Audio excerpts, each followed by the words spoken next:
আরজিকর কাণ্ডের প্রতিবাদে শিল্পজগতের বিভিন্ন মানুষ পথে নেমেছেন।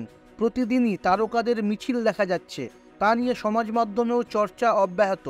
এই অবস্থায় আন্দোলনে শিল্পীদের ভূমিকা নিয়ে প্রশ্ন তুললেন বাংলা ছবির পরিচালক দেবালয় ভট্টাচার্য। বিগত কয়েকদিনে সমাজ মাধ্যমে একাধিক পোস্টে অনির্বাণ ভট্টাচার্যকে নিশানা করা হয়েছে। নেটাগরিকদের প্রশ্ন, আরজিকর কাণ্ডে অনির্বাণ এখনও কেন চুপ করে রয়েছে? এই প্রসঙ্গে অভিনেতাকে পূর্ণ সমর্থন জানিয়েছেন দেবালয়।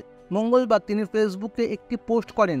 সেখানে অনির্বাণ প্রসঙ্গে দেবালয় লেখেন, অনির্বাণ ভট্টাচার্য কেন নীরব, তাই নিয়ে দেখছি নানা ক্ষোভ।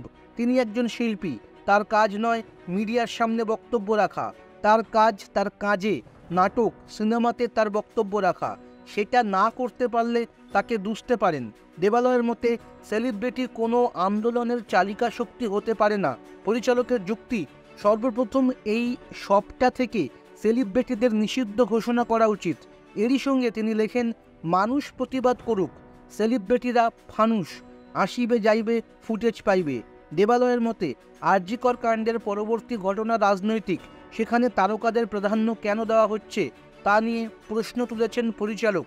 দেবালয় লিখেছেন, সেলেবরা বলছেন কারণ সুশীল সমাজে কোনো নেতা নেই, বিপক্ষ নেই। ব্রিটিশ ভারতের বিরুদ্ধে গান্ধীর কথা শুনত লোকে, ফিয়ারলেস নাদিয়ার বক্তব্য নিত না, নিলে ট্রোল হতো আমি নিশ্চিত।